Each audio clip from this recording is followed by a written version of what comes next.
Hi fiends, and welcome to the race weekend update for the Silverstone British 2022 Formula 1 Grand Prix.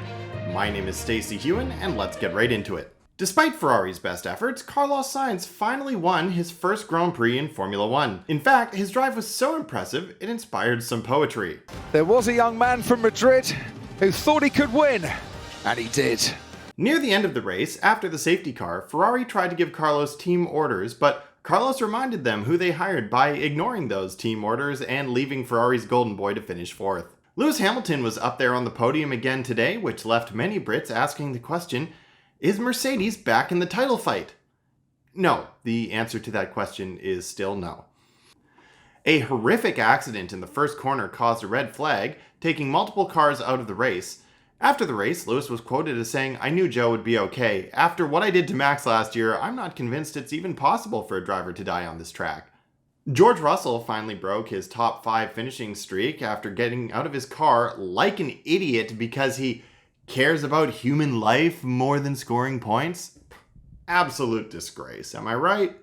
Max Verstappen was looking like the man to beat after the first race start, effortlessly passing Sainz and taking a quick lead before the race exploded behind him, forcing a restart in which Max picked up damage shortly thereafter. Many people think this was bad luck, but as it turns out, this was just the race gods collecting on the miracle they granted him at the end of 2021. In potentially unrelated news, Christian Horner was seen throwing a monkey's paw in the garbage as they packed up to leave Silverstone.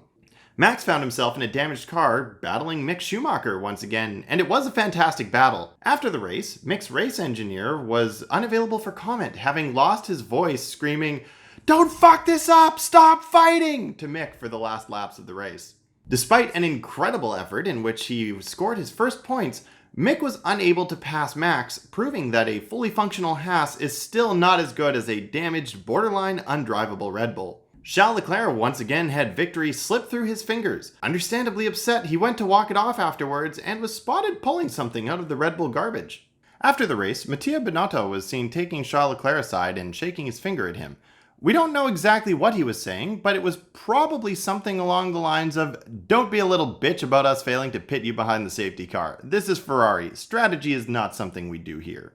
Sebastian Vettel was beaming after the race, having worked his way up to 9th place just to get a front row seat of Mick scoring his first points. Very happy for him. I was, I saw what happened and I saw that he was closing the gap and I was, actually screaming inside the car like, "Go Mick, go Mick, you're gonna get it." I'm very happy for him. Despite their abysmal qualifying, Aston Martin found themselves in the points today.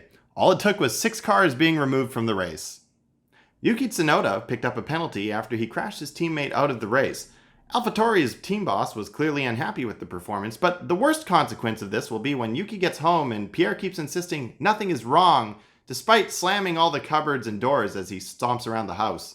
Now, for the fan favorite segment, we're going to throw it over to the Canadian Positivity Guy to give us the Canadian summary of the Grand Prix. Well, you've heard the British guys enough, so why don't you listen to somebody else for a change? Holy fuck, buddy, that race was so good, my balls are emptier than a duck pond in December. I'm still basking in that post-nut glow though, so I'm going to keep this short. There were more fights than a barn full of Leafs and Habs sweaters, so clearly the new regs are working. That race was so good, it's what I'm going to think of the next time I'm blowing your mom's back out and struggling to finish. And now back to your regularly scheduled programming. Thank you to the Canadian Positivity Guy for that. In the meantime, we'll finish this one off today with the spicy meme of the week. This one is entitled Uh-Oh and was posted by B. Whit to our Formula Dank. So in this meme, it's the classic Disney princess meme template of Kylo Ren saying, "I know what I have to do, but I don't know if I have the strength to do it." And the text is, Leclerc approaching cops behind Max with a sizable deficit in the championship. This one is great. It harkens back to when Lewis and Max were fighting it out and Lewis was behind quite significantly in the championship and gave a little Lewis nudge, the old hammy love tap to the back wheel of Max Verstappen and sent him into the wall at 54G. I guess it would have been tempting in Leclerc's position to know that you could do that and send Max right to the back of the grid, but In fairness, Max's own car ended up pushing him to the back anyways. So Charles was still able to make up some of that deficit, which is actually pretty good for him. He'll be approaching Max, but still significantly behind, especially with Sainz deciding that he wanted the victory for himself and not playing the team game today. So I think that this spicy meme was a really good one because it gives you a lot to think about putting yourself in that position. Would you play the villain or would you keep it clean like Charles did?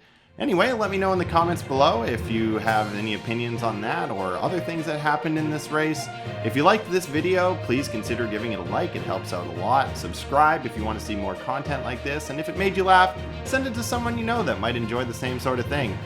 And my name is Stacey Hewen. Let's be fiends together.